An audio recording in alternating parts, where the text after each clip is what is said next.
আসসালামু আলাইকুম। আশা করছি আমরা প্রত্যেকেই অনেক বেশি ভালো আছি এবং সুস্থ আছি। আলহামদুলিল্লাহ। আপনাদের প্রত্যেককে অনেক বেশি স্বাগত জানাচ্ছি আমাদের আজকের নতুন একটি ভিডিওতে। আমাদের আজকের ভিডিওর টপিক হচ্ছে কিভাবে আমরা আমাদের কম্পিউটারের গুগল ড্রাইভটা ইউজ করতে পারি। ড্রাইভ এমন একটা বিষয় যে আসলে চলুন সরাসরি আর কথা না বাড়িয়ে আমরা হচ্ছে আগে দেখার পরবর্তীতে আমরা মাঝে মাঝে আলোচনা করব যে আসলে কেন এই ড্রাইভটা ব্যবহার করা উচিত।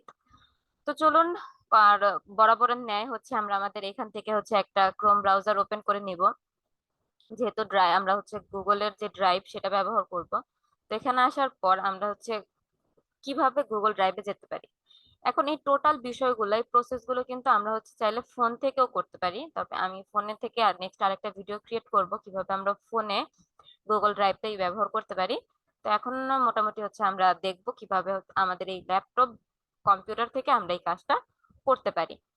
এখন সরাসরি এখানে আমাদের যে ব্রাউজার, আমরা ব্রাউজারে আসার পরবর্তীতে আমাদের এখানে চলে যেতে হবে হচ্ছে এখানে যে 9 ডট রয়েছে, এই 9 ডট অপশনে আমরা যখন ক্লিক করব, ক্লিক করার পর এখানে কিন্তু আমরা অনেক বিষয় দেখতে পাবো। এগুলো সকল কিছু হচ্ছে গুগলের প্রোডাক্ট। গুগল কর্তৃক এগুলো সকল কিছু হচ্ছে নিয়ন্ত্রিত হয়। তো আমরা একে একে সকল বিষয়গুলো দেখবো ইনশাল্লাহ। তো আজকে হচ্ছে যেহেতু আমরা সর্বপ্রথম হচ্ছে গুগল ড্রাইভটা সম্পর্কেই জানবো। ওকে।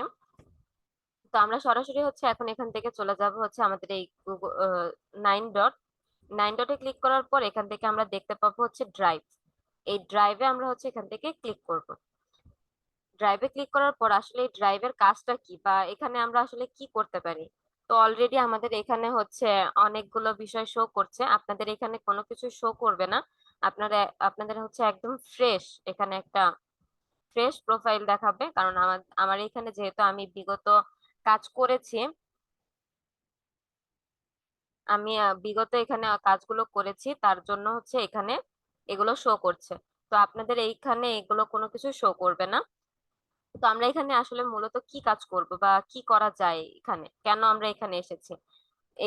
এখানে আসলে আমি যদি নর্মালি একটু বলি, আমরা অনেক সময় এরকম হয় যে যারা কাজ করি আমাদের ফোন কম্পিউটার এগুলো হচ্ছে নষ্ট হয়ে যাওয়ার চান্স থাকে, কারণ ইলেকট্রনিক ডিভাইস তো বলা যায় না, যে কোনো সময় নষ্ট হয়ে যেতে পারে, কোনো প্রবলেম চলে আসতে পারে। তো এই বিষয়গুলো আমরা কিভাবে হ্যান্ডেল করব, এখান থেকে হ্যান্ডেল করার জন্য আমরা এখান থেকে সরাসরি হচ্ছে, যেমন এমন অনেক সময় হয় আমরা আমাদের বিভিন্ন কাজে হচ্ছে এখানে ওখানে অনেক জায়গায় যাই, আমরা শুধুমাত্র আমাদের হাতে যে স্মার্টফোন রয়েছে সেই স্মার্টফোনটা কিন্তু আমরা নিয়ে যাই, আবার এমন অনেক সময় হয় সেটাও আমরা নিয়ে কোথাও যেতে পারি না।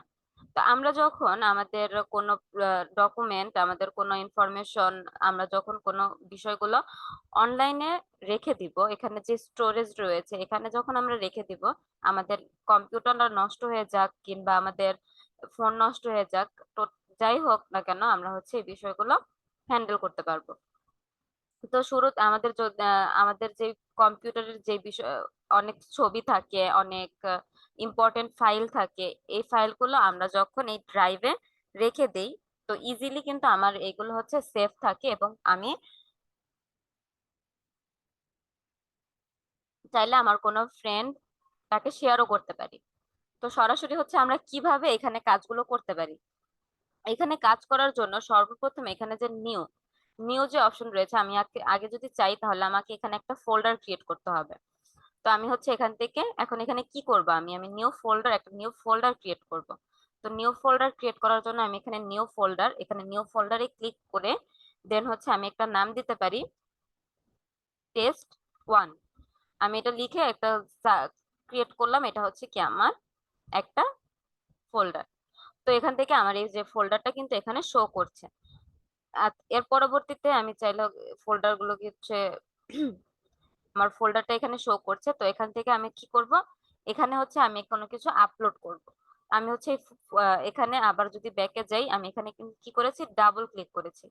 ডাবল ক্লিক করার কারণে আমি এখানে হচ্ছে একটা ফোল্ডার এখানে, তো এখানে হচ্ছে আমি কি করব, আমার এক পিসিতে যে বিষয়গুলো রয়েছে, ইম্পর্টেন্ট ফাইল ডকুমেন্ট যা কিছু রয়েছে আমি এখানে আপলোড করব।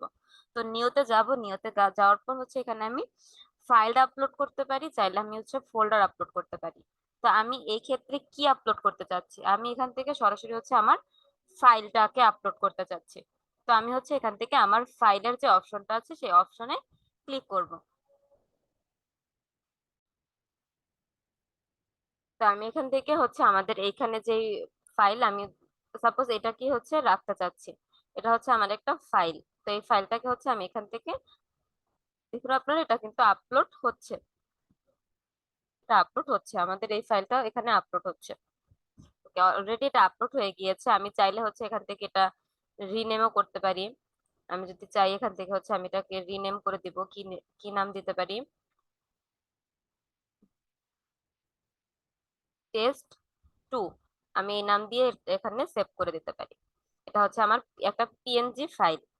আমি চাইলে এখান থেকে হচ্ছে একটা ফোল্ডারও আপলোড করতে পারি। তো আমি কোন ফোল্ডার আপলোড করব, এখান থেকে আমার এখানে যে ফোল্ডার রয়েছে এই এরিয়াল ফন্ট, এই ফন্টটাই হচ্ছে আমি ফন্টটাই আমি এখান থেকে আপলোড করতে চাচ্ছি।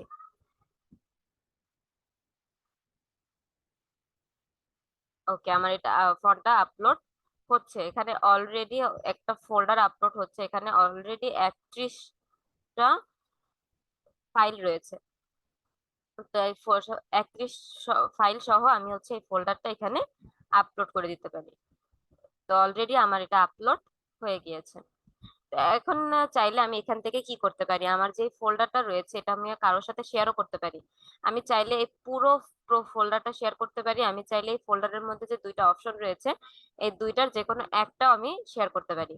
তো আমি যদি এই পুরো ফোল্ডারটা শেয়ার করি, যেমন সাপোজ হচ্ছে আমার এখানে যে টেস্ট 1, এই টেস্ট 1 এই ফোল্ডারটা যদি আমি শেয়ার করি, সম্পূর্ণটা যদি আমি কারো কাছে শেয়ার করতে চাই, তাহলে এই ভিতরে যে বিষয়গুলো থাকবে সকল কিছু দেখা যাবে।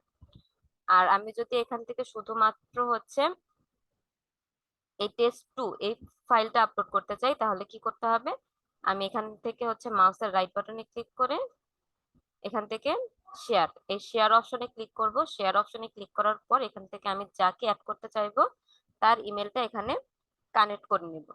তো একটু লোডিং হচ্ছে, আমরা একটু অপেক্ষা করি। ওকে, তো এখান থেকে চলে এসেছে। আমি এখন যেমন সাপোজ আমার এখানে এই ইমেলটা চলে এসেছে, আমি যদি এখন এখানে তাকে কি দিব, এডিটর, আমি চাইলে ভিউয়ার দিতে পারি, সে শুধুমাত্র ভিউ করতে পারবে। আমি যদি এডিটর দেই তাহলে সে আমার এই এই ফাইলটাকে এডিট করতে পারবে। তো আমি সরাসরি এটা সেন্ড করে দিলাম, তাকে আমি এডিটরের পারমিশনই দিলাম। তো এইখানে হচ্ছে আমি যেহেতু তাকে শুধুমাত্র এই টেস্ট 2 এই ফোল্ডারটা শেয়ার করেছি, তার মানে সে এখানে যে এই টেস্ট 1 এর মধ্যে যে এরিয়াল ফন্টটা রয়েছে সে কিন্তু এটা দেখতে পাবে না, এটা সে দেখতে পাবে না। শুধুমাত্র সে আমাদের এখানে যে টেস্ট 2 যে রয়েছে সেটাই দেখতে পাবে। তো এইভাবে করে আমরা চাইলে হচ্ছে আমাদের যেই কম্পিউটারের মধ্যে যেই বিভিন্ন ধরনের ফাইলগুলো থাকে, ডকুমেন্ট থাকে, সেই ডকুমেন্ট গুলো সেভ করে রাখতে পারি এখানে, এবং কোন একটা ফাইল বা ডকুমেন্ট আমরা চাইলে এভাবেই আমাদের ফ্রেন্ডস বা আমাদের যেই পার্টনার রয়েছে তাদের সাথে শেয়ার করতে পারি। তো আপনাদের প্রত্যেককে অনেক বেশি ধন্যবাদ আমাদের এই ভিডিওটা শেষ পর্যন্ত দেখার জন্য।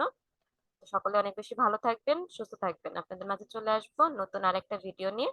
অনেক বেশি ভালো থাকেন। আল্লাহ হাফিজ। আসসালামু আলাইকুম।